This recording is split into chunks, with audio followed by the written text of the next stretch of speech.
मधुबन के बाबा, मधुबन के बाबा मुरली वाले, आपका क्या कहना, आपका क्या कहना।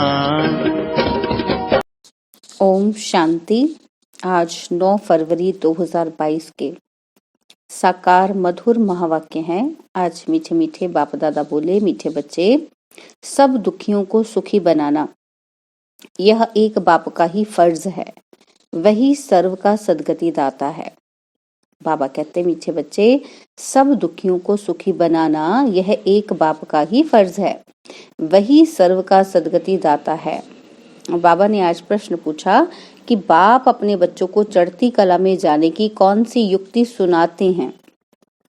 और उत्तर में बाबा कहते, मीठे बच्चे, मैं जो सुनाता हूँ तुम उसे ही सुनो, बाकी जो कुछ सुना है उसे भूल जाओ, क्योंकि उससे तुम नीचे उतरते आए हो। और बाबा ने दूसरा प्रश्न पूछा कि कौन सा गुह्य राज तुम बच्चे समझते हो जिसमें सभी वेद शास्त्रों का सार आ जाता है। और इसके उत्तर में बाबा ने समझाया कि ब्रह्मा सो विष्णु और विष्णु सो ब्रह्मा कैसे बनता, कैसे दोनों की एक दूसरे की नाभि से निकलते हैं। यह गुह्य राज तुम बच्चे ही समझते हो, यह सभी वेद शास्त्रों का सार है कि ब्रह्मा और विष्णु कैसे कनेक्टेड है। बाबा कहते दोनों ही एक दूसरे की नाभि से निकलते हैं, यह गुह्य राज है जो तुम बच्चे ही समझते हो।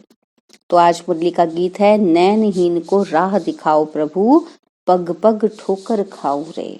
ओम शांति। मीठे मीठे अति प्यारे सिकिलदे बच्चे अर्थ तो समझते हैं। यूं तो बाप को सारे सृष्टि के बच्चे प्यारे जरूर हैं, और बच्चे जानते हैं कि यह जो भी मनुष्य मात्र है वह परमपिता परमात्मा की संतान है, ईश्वरीय फैमिली है। और फैमिली में सबसे जास्ती प्यार बाप से होता है जिसने बच्चों को रचा है। बेहद का बाप कहते हैं, प्यारे मीठे मीठे सिकिलदे बच्चे, 5000 वर्ष के बाद फिर से आकर मिले हो। कब मिले? इस संगम युग पर, जबकि बाप आकर सब बच्चों को अशांति से शांति में ले जाते हैं। शांति के लिए कितनी कॉन्फ्रेंस आदि करते हैं। बाबा कहते आपस में मिलते हैं कि सृष्टि में मारामारी बंद हो जाए, और आपस में शांति कैसे हो, नहीं तो आपस में लड़कर विनाश कर देंगे।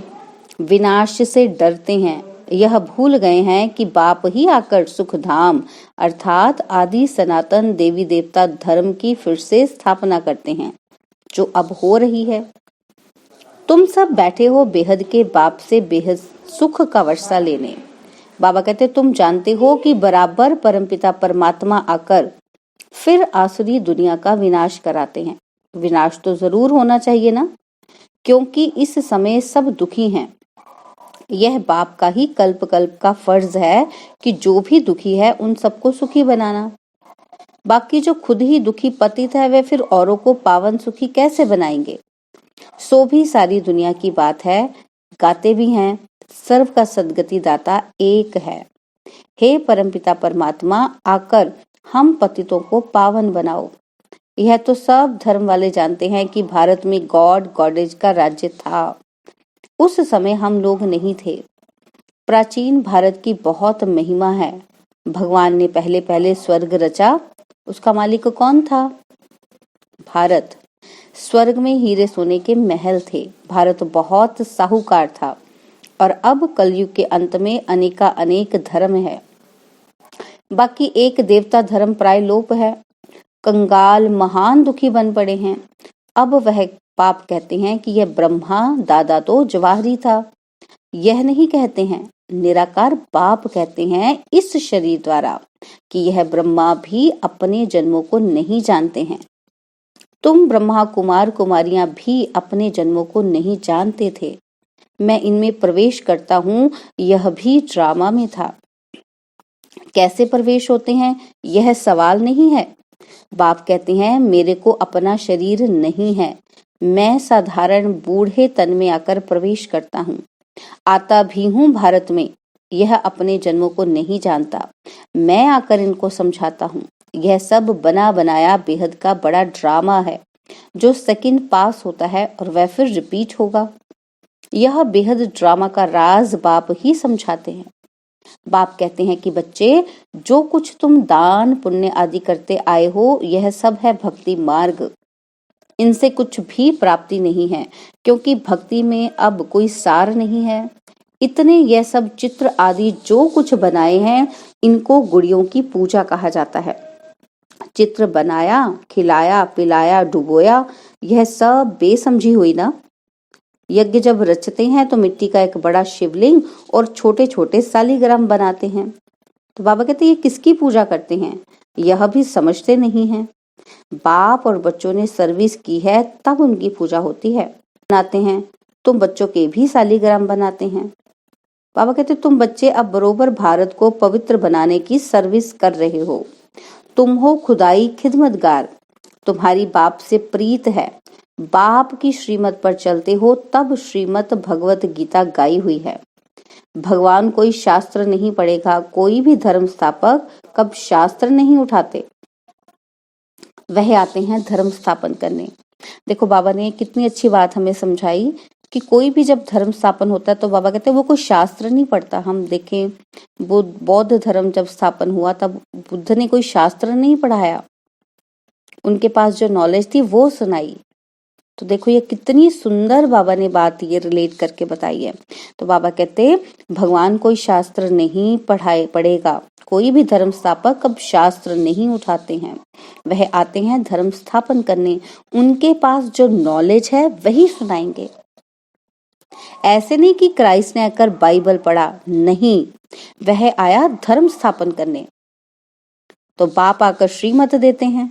श्री अर्थात श्रेष्ठ मत, ऊंचे ते ऊंची मत है ही भगवान की। तुम बच्चे अब श्रीमत पर चलते हो। बाप कहते हैं बच्चे मुझे याद करो, बस अक्षर ही दो हैं। बड़े प्यार से कहते हैं बच्चे, तो वह है बाप और हम सब है ईश्वरीय फैमिली के मेंबर्स। यह बात किसी की बुद्धि में नहीं होगी, इनकी बुद्धि में भी नहीं थी। इनकी बुद्धि माना ब्रह्मा बाबा की बात कर रहे हैं। अब बाप बैठ इन द्वारा समझाते हैं। क्या समझाते हैं कि ये सब जो मनुष्य आत्माएं हैं, इन सब आत्माओं को मुझे पावन बनाए वापस ले जाना है। मैं ड्रामा अनुसार फिर से आया हूं तुमको वापस ले जाने। यह बाबा आत्माओं से बात करते हैं, इनकी आत्मा भी सुनती है। बरोबर बाबा हमको नॉलेज दे रहे हैं। इनको अपना शरीर तो है नहीं, श्री कृष्ण का साधारण रूप नहीं कहेंगे, वह तो स्वर्ग का पहला प्रिंस था। फिर यह सब कह देते श्री कृष्ण भगवानुवाच, यह तो हो भी नहीं सकता। कितना फर्क है, संगम पर श्री कृष्ण हो ना सके, आर्टिफिशियल कृष्ण तो बहुत बनते हैं, बाकी प्रैक्टिकल सत्युग में होगा। बाबा कहते कृष्ण के नाम से दूसरा थोड़ी कोई हो सकता है, नाम तो बहुत अपने ऊपर रखवाते हैं। बाप कहते हैं बच्चे इस अंतिम जन्म में पवित्र बनो तो पवित्र दुनिया की स्थापना में मदद होगी। पवित्रता तो अच्छी ही है, बहुत बच्चियां मार खाती हैं, अबलाओं पर अत्याचार होते हैं। लिखते हैं बाबा क्या करें, हमको इस बंधन से छुड़ाओ। नाटक में दिखाते हैं कि द्रौपदी को साड़ियां दी, यह एक कहानी बना दी है। बाबा कहते हैं बच्चे अब पवित्र बनने से 21 जन्म तुम कभी नग्न नहीं होंगे। वहां है ही राम राज्य। मुख्य विकार है अशुद्ध अहंकार, देह अभिमान। देह से मोह रहता है और वहां है आत्म अभिमानी। समझते हैं हम पुराना शरीर छोड़ दूसरा लेते हैं, उसको आत्म अभिमानी कहा जाता है। बाप कहते हैं तुम सब आत्मा हो, शिव बाबा को याद करते रहो, क्योंकि अब वापस जाना है।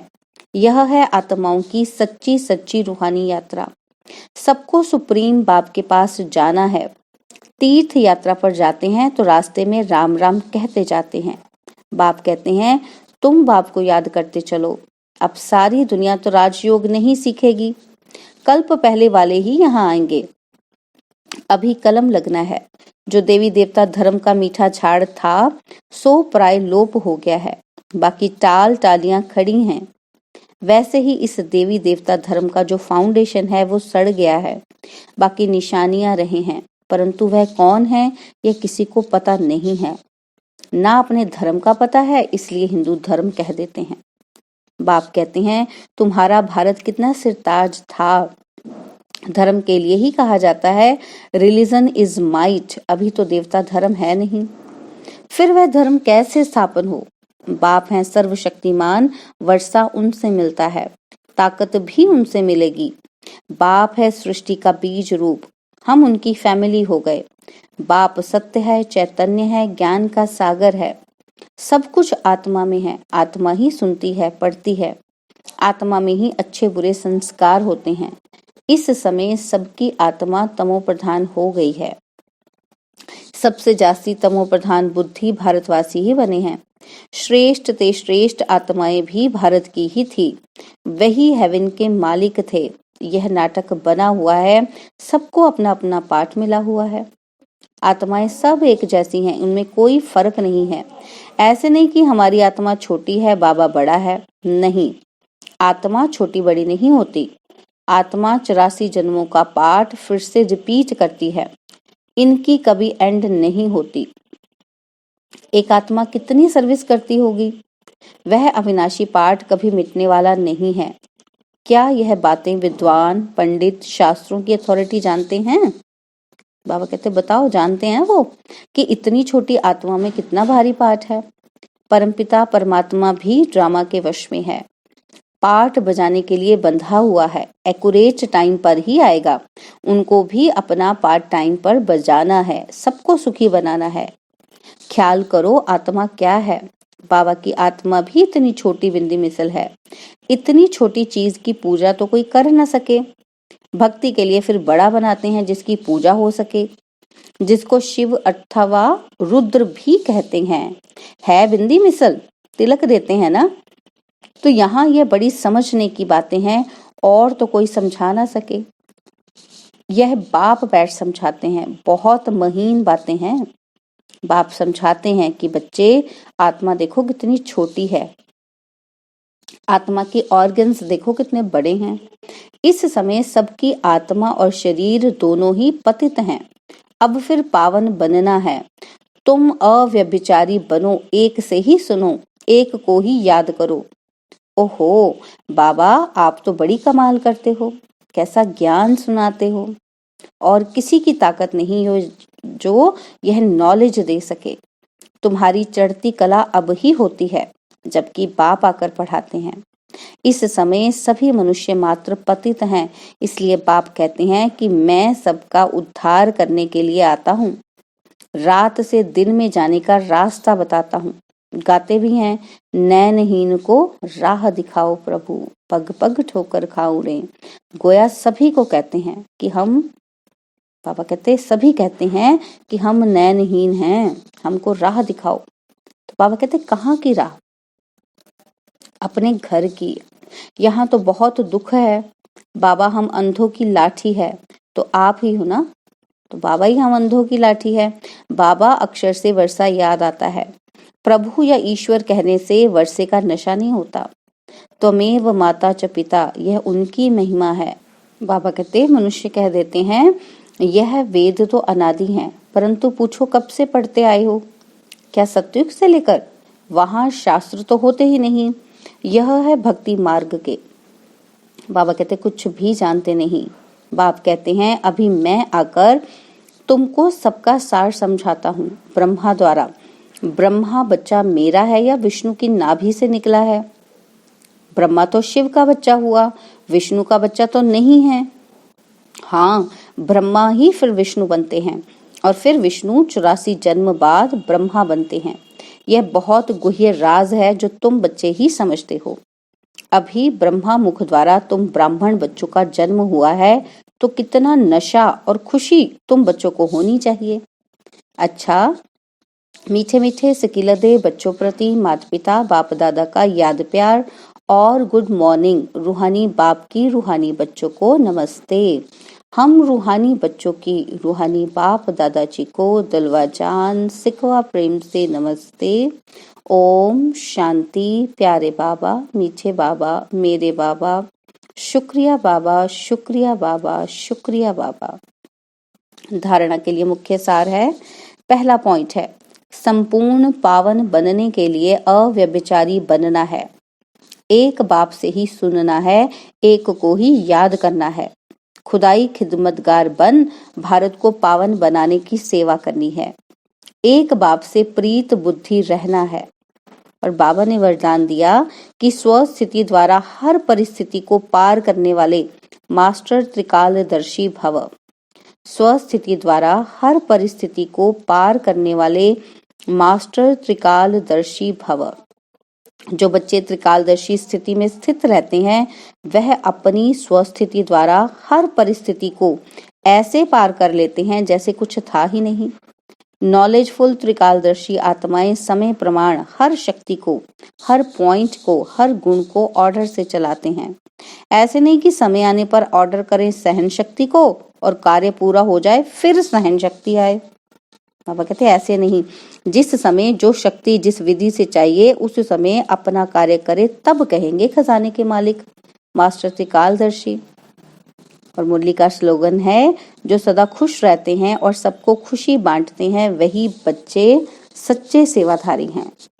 जो सदा खुश रहते हैं, सबको खुशी बांटते हैं, वही सच्चे सेवाधारी हैं। ओम शांति। और अब यह एक बहुत अच्छी वीडियो भी जरूर देखें।